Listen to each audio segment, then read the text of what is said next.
Սա կարող էր լինել Կովկասյան ռեկոնկիստան, վերանվաճումը։ Քրիստոնյաների ազատագրումը մուսուլմանական տիրապետությունից։ Դա Աստծո նվիրյալ կաթողիկոսների, ռազմատենչ հայ իշխանների, տաղանդավոր վրաց թագավորի և քաջ հայ հրամանատարի ժամանակներն էին։ Այն նվիրական երազանք էր։ Դա այն ժամանակն էր, երբ մեր պատմությունը կարող էր բոլորովին այլ ընթացք ունենալ։ Բարև ձեզ, ես Սուրեն Պետրոսյանն եմ։ Այսօր կխոսենք մեր պատմության կարևոր մի դրվագի, մուսուլմանական տիրապետության դեմ պայքարի, ինչպես նաև ռեկոնկիստայի, քրիստոնեական վերանվաճման փորձի մասին։ Բաժանորդագրվեք մեր ալիքին, տարածեք թողարկումը, նպաստելով կարևոր բովանդակության տարածմանը։ Իսկ մենք սկսենք։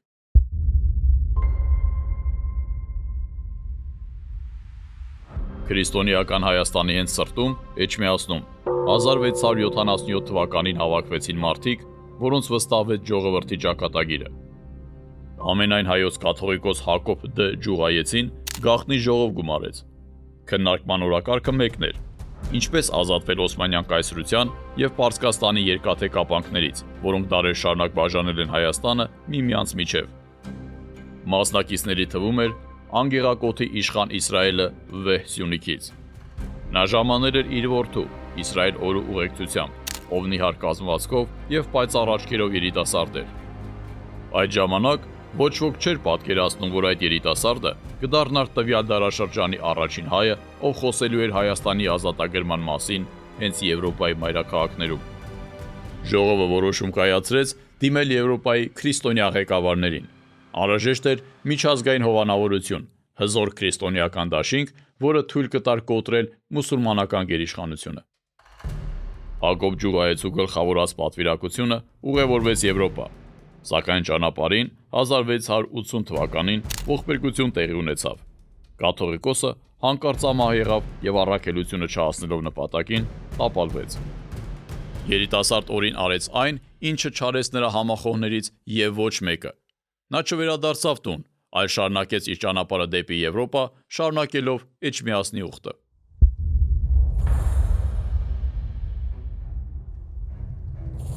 Հայ վաճառականների օգնությամբ Իսրայել օրին տեղափոխվում է Վենետիկ։ Այդ աղմկոտ նավահանգիստների և նավաշինական գործարանների միջավայրում տեղի է ունենում նրա առաջին ծանոթությունը եվրոպական առևտրի և քաղաքականության աշխարհի հետ։ Այդտեղից 1683 թվականին նա ուղևորվում է Փարիզ, մի քաղաք, որը նրա համար դարձավ իսկական ռազմական դպրոց։ Ֆրանսիայում նա զինվորագրվում է հեղինակավոր թագավորական դրագունների գնդին։ Սկզբում նա աշխատում է բանակի մատակարարման ոլորտում, ապա ստանալով սպայի կոչում հասնում է մինչև կապիտանի կոչման։ Նա մասնակցում է անգլիացիների դեմ 9-ամյա պատերազմին, անցնելով ճակատամարտերի միջով, տեսնելով թե պարտություններ և թե հաղթանակներ։ 1695 թվականի վերջին արշավանքն ավարտվում է նրա գերեվարմամբ։ Անգլիացիները գերի են վերցնում նրան, և նա մի քանի ամիս անցկացնում է գերության մեջ։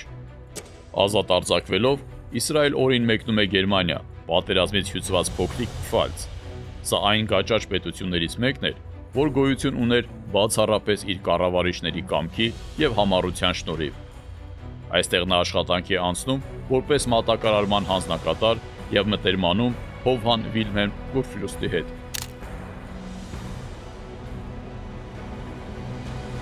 Օրին կարողանում էր այնպես խոսել և բանակցել, որ նախկինում անհնարին թվացողը այլևս դառնում էր քաղաքական ներկա գործընթացների բաղկացուցիչ մաս։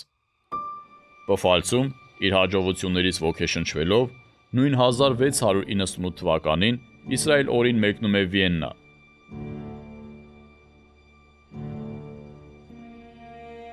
Սրբազան հռոմեական կայսրության կայսր Լեոպոլդ առաջինին հանդիպելու։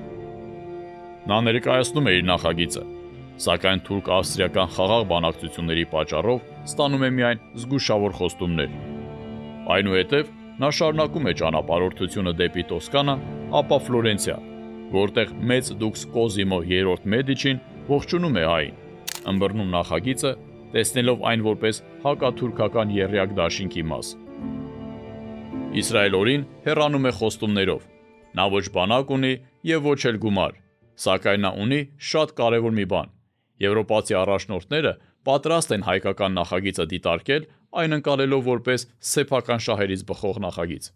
Սա կարող էր դառնալ Կովկասի ռեկոնկիստան, այսինքն քրիստոնեական վերանվաճումը, կամ միգուցե նոր խաչակրած արշավանքի սկիզբը, որի հիմքը դրել էր հայ քաղաքական գործիչը, որը բավականին լավ համբավ ուներ Եվրոպայի արիստոկրատիայի շրջանում։ Եվրոպական աջակցությունից ոգեշնչված Իսրայել օրեն կայացնում է կարևոր որոշում։ Նա վերադառնում է Հայաստան, ձևավորելու իրական ռազմական և քաղաքական բազա։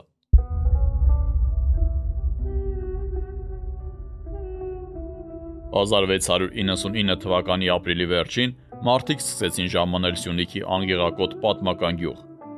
Գաղտնի ճանապարհներով այստեղ են հասնում հոգևոր առաջնորդ Մինաս Տիգրանյանը, որը ծնվել էր հեռավոր Տիգրանակերտի հովտում և ծառայում էր Արցախում, ինչպես նաև իշխանական տների ներկայացուցիչներ Սյունիքի տարբեր անկյուններից։ Նրանց հանդիպման նպատակը համարձակ էր՝ ստեղծել միջազգային քաղաքական նախագիծ, անելով պատմական քայլ, որը կարող էր վերականգնել հայկական պետականությունը։ Էլիտայի ոգեշնչման աղբյուրը այլևս այն երիտասարդը չէր, որ լքել էր հայրական տունը և մեկնել կաթողիկոսի հետ, այլ եվրոպացի փորձառու սպա, որը հմուտ էր ռազմական գործում, ուներ դիվանագիտական փորձ և ամենակարևորը՝ ծով համբերություն։ Անգեղակոթում նրանք քննարկում ու բանավիճում էին ծանու-թեթև անելով ամեն մի խոսքը։ Նրանք դիվանագետներ կամ պալատական խորհրդականներ չէին, այլ լեռնային ամրոցների ժառանգներ։ Մարդիկ, ովքեր սովոր էին տեր կանգնել իրենց խոսքին ու պայքարել։ Բայց հիմա նրանք պետք է նայեին հայրենիքից դուրս գտնվող այն ուժերին, որոնց աջակցությունը կարող էր փոխել ամբողջ տարածաշրջանի ճակատագիրը։ Աստիճանաբար այս զրույցների արդյունքում ձևավորվեց փաստաթուղթ՝ անգեղակոթի զեկուցագիրը, որն ուղղված էր եվրոպացի կառավարչի, որով վերջինիս խնդրում էին ստանձնել հայկական պետության ղեկավարումը։ Ստորագրման պահին 11 իշխաններ ու հոգևորականներ որոշեցին իրենց անուններով ստորագրել զեկուցագրի տակ, դրան կցելով իրենց անձնական կնիքները։ Ըստ էության, նրանք Իսրայել օրուն իրավունք էին տալիս գործել իրենց անունից ցանկացած իրավիճակում, դիմել ցանկացած միապետի, բանակցություններ վարել, կնքել համաձայնագրեր և ներկայացնել նոր խնդրագրեր։ Այսպես անգեղակոթում, Սյունիքի վեհ լեռներում ձևավորվեց այդ ժամանակի առաջին հայկական դիվանագիտական մանդատը, լիազորություն, որը տրվել էր ոչ թե գոյություն չունեցող պետության, այլ անհետանալ չցանկացող ժողովրդի կողմից։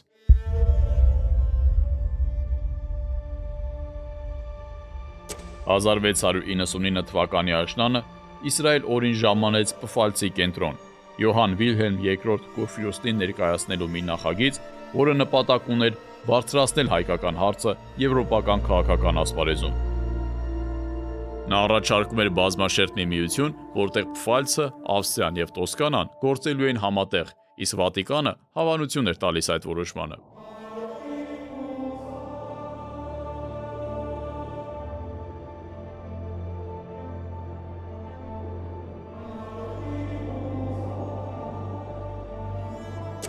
Աշխատանքը հիմնված էր մանրամասն փաստաթղթի՝ Պֆալցի ծրագրի վրա, որը հետագայում պիտի համարվեր 17-րդ դարի հայերի ամենահամարձակ քաղաքական ծրագրերից մեկը։ Այն ներառում էր տասնյակ դրույթներ, որտեղ մանրակրկիտ կերպով հաշվարկված էին ապագա արշավանքի ուժերը՝ հրետանուց և վառոդի պաշարներից մինչև հեծելազորի թվաքանակը։ Ըստ ծրագրի, Եվրոպան պետք է կազմավորեր 20,000-ից 25,000 զինվորական կորպուս, որին պիտի հաջորդեր Արևելյան Հայաստանին հարվածելը, որտեղ այդ ժամանակ զանգվածային ժողովրդական ապստամբություն պիտի լիներ։ Իսկ հիմնական բանակը պիտի կազմված լիներ Սյունիքի և Արցախի իշխանների զինվորներից։ Գաղափարը պիտի հանգեցներ նոր հայկական միապետության ստեղծմանը, որտեղ հայոց թագավորի տիտղոսը պետք է ստանձներ Հովհան Վիլհելմ II։ Դիվանագիտական լիազորություններ ստանալով Պֆալցյան արքունիքից, Իսրայել օրին հունվարին մեկնում է Իտալիա։ Կոզիմո III Մեդիչին հաստատում է կոալիցիային մասնակցելու իր պատրաստակամությունը, տրամադրելով սահմանափակ, բայց նշանակալի ռազմական ռեսուրսներ։ Շուտով Իսրայել օրուն ընդունում է Հռոմի պապ Ինոկենտիոս 12-րդը, ով աջակցում է նախաձեռնությանը։ Սա նրա վերջին քաղաքական հանդիպումներից մեկն էր։ Պապը շուտով 1700 թվականի սեպտեմբերին մահացավ, սակայն դրանից առաջ նա հայտնել էր իր պատրաստակամությունը աջակցելու նախագծին այնքանով, որքանով թույլ կտա Վատիկանի հնարավորությունը։ Սակայն հենց այդ պահին էր, որ արտաքին քաղաքական հանգամանքներով պայմանավորված խաթարվեց ամբողջ ծրագիրը։ Ավստրիայի եւ Օսմանյան կայսրության միջև հաստատված վերջնական խաղաղությունը եւ ամենակարևորը Եվրոպայի նախապատրաստությունը պատերազմին Իսպանիայի ժառանգության համար պատճառ են դառնում, որ ավստրիական եւ եվրոպական օրակարգերից անմիջապես դուրս գա արևելքին վերաբերող բոլոր հարցերը։ Ավստրիան դուրս եկավ հնարավոր դաշինքից եւ առանց նրա հզոր ռազմական ներուժի կոալիցիայի իշխանության կառուցվածքը կորցրեց ողջ ռազմավարական նշանակությունը։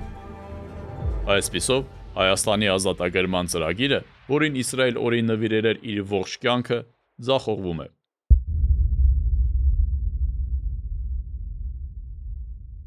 Բայց ուժեղ առաջնորդները առանձնանում են հենց նրանով, որ նման հանգամանքները չեն շեղում իրենց իրական նպատակներից։ Իսրայել օրին փոխում է մարտավարությունը, սակայն նպատակը թողնելով նույնը՝ անկախ Հայաստանը։ Նա ուղևորվում է Մոսկվա,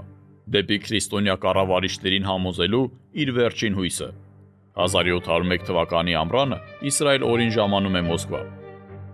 Սկզբում Իսրայել օրին շրջանի ազատագրման ռազմավարական ծրագիր է ներկայացնում արտաքին գործերի նախարարության ղեկավար Կոմս Ֆյոդոր Գոլովինին։ Ծրագիրը ներառում էր ռուսական կորպուսի տարանցումը Կովկասով, Աստրախանի հայկական կորպուսի ստեղծումը որպես ապագա ազատագրական բանակի միջուկ եւ Սյունիքի ու Արցախի մելիքների համակարգված ապստամբությունը, ինչպես նաեւ Վրաստանի ներգրավումը։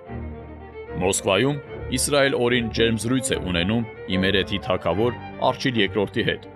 ում Կովկասի ճակատագրի մասին զրույցները միայն ամրապնդում են նրա վստահությունը։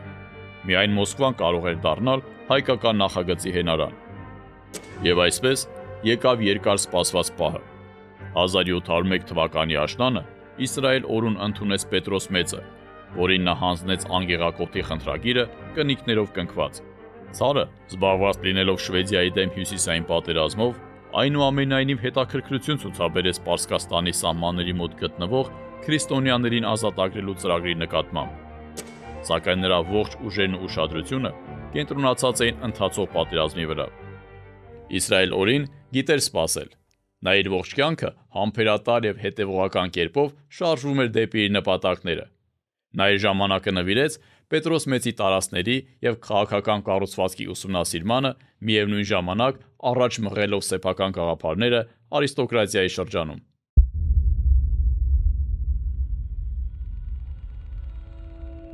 Եվ նրա համբերությունը տվեց իր պտուղները։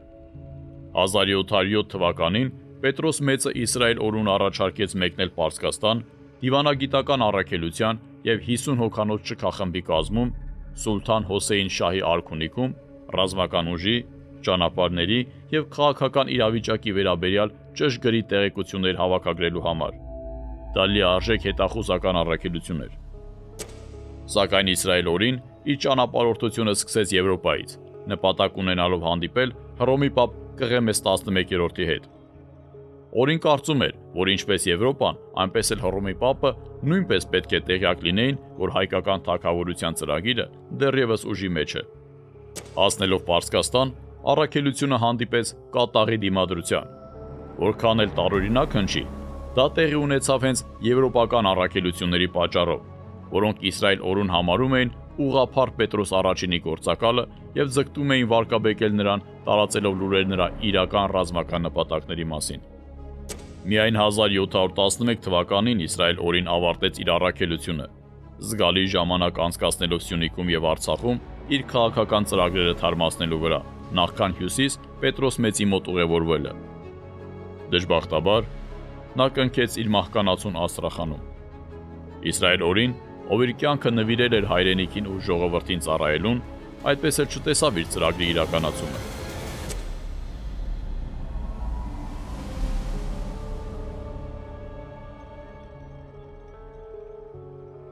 Սակայն նրա աշխատանքը դարձավ Պետրոս առաջինի 1722 թվականի Կասպիական արշավանքի եւ Դավիթ բեկի ազատագրական պայքարի նախաբանը։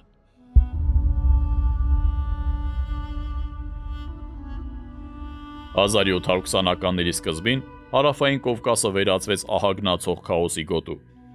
Սեֆյանների տիրապետությունը Պարսկաստանում գործնականում փլուզվել էր ներքին խժդժությունների և աֆղանական հարձակումների պատճառով։ Իշխանություն չկար, խանություններն ինքնուրույն էին գործում,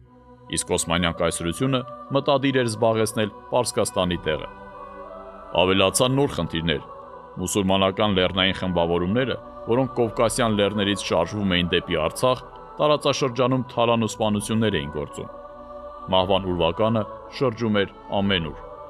Պետրոս Մեծի համար այս ճգնաժամը հնարավորություն էր, որին նա երկար էր սպասել Իսրայել օրու այցից ի վեր։ Մուտք դեպի Կասպից ծով, վերահսկողություն Պարսկաստան տանող առևտրային ուղիների նկատմամբ և իհարկե աշխարհաքաղաքական դիրքի ամրապնդում հարավային ուղղությամբ։ Առաջին անգամ Իսրայել օրու գաղափարը, մասնավորապես Մոսկվայի հետ անդրկովկասյան դաշինքը, սկսում է իրականացվել պետության կողմից։ Պետրոս Մեծը սկսում է իր արշավանքը։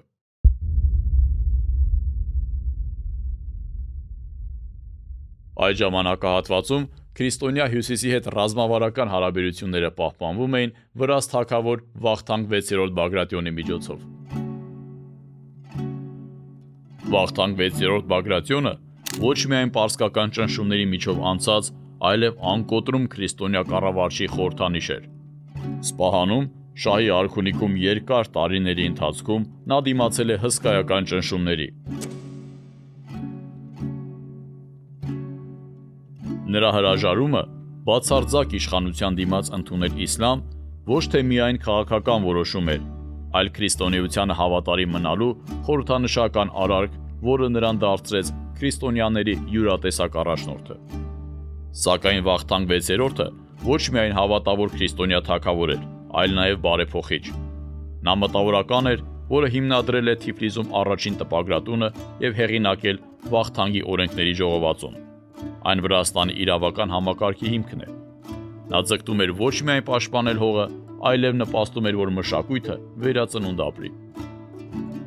Նա Պետրոս առաջինին զորք տրամադրեց, առաջարկելով միասնական պաշտպանական համակարգ, որտեղ հայերն ու վրացիները կգործեին որպես քաղաքական մեկ միավոր, ունենալով ընդհանուր նպատակներ և ընդհանուր հրամանատարություն։ Վախթանգ 6-րդը իր տաղանդավոր հայ զորավար Դավիթ բեկին ուղարկեց հայրենի Սյունիք ռազմական ապստամբություն սկսելու համար։ Սա ուղղակի օգնության քայլ չէր, այլ երկու էլիտաների միասնական քաղաքականության փաստացի իրականացում, որոնք գործում էին մեկ դաշինքով։ Վրաց թագավորը ինքը պատրաստում էր 40,000-անոց վրաց հայկական բանակ, որը պետք է դիմավորեր Պետրոս առաջինին և ապահովեր նրա առաջխաղացումը։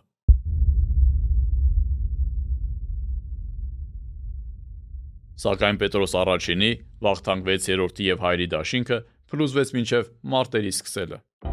Կասպիական արշավանքը 1722-ից 1723 թվական ավարտվեց Ռուսաստանի համար ափամերձ գոտում ռազմավարական հաջողությամբ Դերբենդի գրավմամբ, սակայն դաշնակիցների համար աղետալի հետևանքներ ունեցավ։ Պետրոս Մեծը, բախվելով մատակարարման դժվարություններին և Օսմանյան կայսրության հետ բաց պատերազմի սպառնալիքին, հրամայեց նահանջել առանց Կովկասյան դաշինքի հետ ուժերը միացնելու։ Այս որոշումն ունեցավ անմիջական և ողբերգական հետևանքներ։ Ռուսաստանի հավատարիմ դաշնակից Վախթանգ 6-րդը, որը պատրաստում էր 40,000-անոց բանակ, մնաց անպաշտպան։ Պարսից շահը, հաշվի առնելով նրա ռուսամետ կողմնորոշումը, զրկեց նրան անգահից։ 1724 թվականին Քարթլին, մայրաքաղաք Թբիլիսիով, գրավվեց Օսմանյան կայսրության կողմից, որը Պարսկաստանի թուլությունը և ռուսական նահանջը ընկալեց որպես օկուպացիայի քարտ բլանշ։ Վախթանգ 6-րդը ստիպված եղավ լքել իր հայրենիքը և ապաստան գտնել Ռուսաստանում, որտեղ նա երբեք չկորցրեց նոր ուժեր հավաքելու և իր թագավորությունը վերադարձնելու հույսը։ Դժբախտաբար Վախթանգ 6-րդը, ինչպես Իսրայել օրին իրենից կարճ ժամանակ առաջ, մահացավ Աստրախանում։ Իսրայել օրու գաղափարները հանգեցրին ռուսական ներխուժմանը, բայց ավարտվեցին թուրքական օկուպացիայով։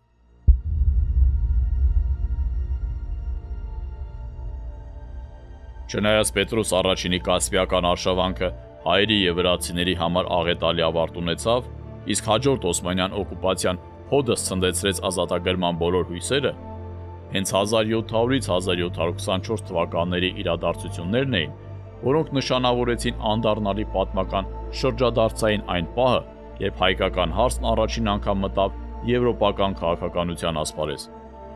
Իսրայել օրուց առաջ ազատության հայկական երազանքը ապրում էր վանքերի պատերի ներսում։ Նա այն տարավ այնտեղ, որտեղ որոշվում էր աշխարհի ճակատագիրը, Եվրոպայի եւ Ռուսաստանի դիվանագիտական հարթակներ։ Բայց հենց քրիստոնեական միության նկատմամբ հավատն էր, որ կարողացավ Սյունիքի եւ Արցախի հայերին միավորել եւ ծնունդ տալ ազատագրական նոր շարժման, որը դարձավ մեր պատմության կարևոր եւ պայծառ էջերից մեկը։ Այնպես ստացվեց, որ թուրքերի դեմ պատերազմեցին ոչ թե Պետրոս Մեծը կամ տաղանդավոր վրաց թագավոր Վախթանգ 6-րդը, այլ Սյունիքի եւ Արցախի իշխանները։